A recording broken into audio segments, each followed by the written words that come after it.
Hey y'all, we're AP Physics C students who passed the AP exam with flying colors. Today we are here to give you some insight on the hardest topics of each unit, general tips for each unit, and how to solve entire problems from each unit. I'm Miguel, this is Tony, and that's Kelvin. And together, we got a combined score of 5. Go. Oh man, how to do this question, bro? I can't do this. It's hard. Good thing I got Calvin over here. Say you need help? I'm I do. here. Alright, so the first thing you gotta do is read the problem. An object A has a mass of 3 kilograms and travels with a constant velocity of 3 meters per second. Object A collides with block B, who was originally at rest and had a mass 6 kilograms and sticks to it. What is the velocity of the blocks after their collision? So, a tip here to do momentum is you always have to draw the diagram, right? So this is block A right here. Excuse my poor drawing. And That's then, fine. Okay, yeah, and then it's moving, right? So it has a velocity. And the 3, velocity, right? yeah, 3 meters per second. See, you're catching on, And then block B right here. Actually, I'll put 6 was it kilograms? Yeah, 6 kilograms right here and 3 kilograms right here. And then we said that this is 0, right? Yes, because that's at rest, right? Mm-hmm. Okay. And with all this information, we could plug into the formula M1 V1 plus M2 V2 is equal to M1 plus 2 V3, which is the velocity of the blocks after the collision, right? Okay.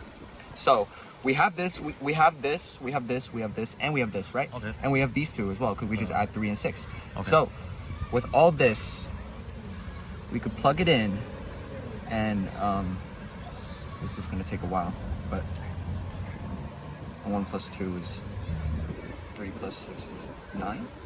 9. And then 9, whatever that is, is 9 V3. And V3, 9 over 9 is 1. Answer is A. Second. A. Okay. Fire? I really don't get this physics problem, it's really difficult. I think I might need some help. Excuse me? Are you alive? Excuse me? Can you help me with the physics problem? Yeah, it's pretty easy. Let me see that. Oh, I know how to do this. Good. Okay. A brick is dropped from rest. When the brick has fallen a distance d, it explodes into 2 fragments of equal mass. When after the explosion, one particle is at rest. What is the speed of the other particle? Ah, I see where you messed up.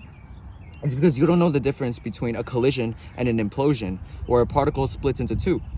Right. So before, during a collision, you use M1 V2 would equal to M1 V2, right? Combined. That's now it. this one is M1 initial and V2 initial, right? Is equal to M1 V1 plus M2 V2. I guess V3, I guess. And we know that M1 is equal to M2 because it's equal fragments. Yup. So we could actually put a 2 right here, and it would showcase the 2 getting split right here. Okay, that makes sense. And now we have to solve for V2. So V2 is equal to V2 squared is equal to VI squared plus 2AD. After solving this, because it drops from rest, VI would equal to 0. So V2 is equal to square root of 2GD because A is equal to D. And after you plug this in, it would be 2M radical 2GD is equal to M1, no, because you cross this out because it says V1 because the other particle's at rest, right? Yep, I see that. So, yeah, I got it. So all the velocity will go into this, that particle. So M2 V3.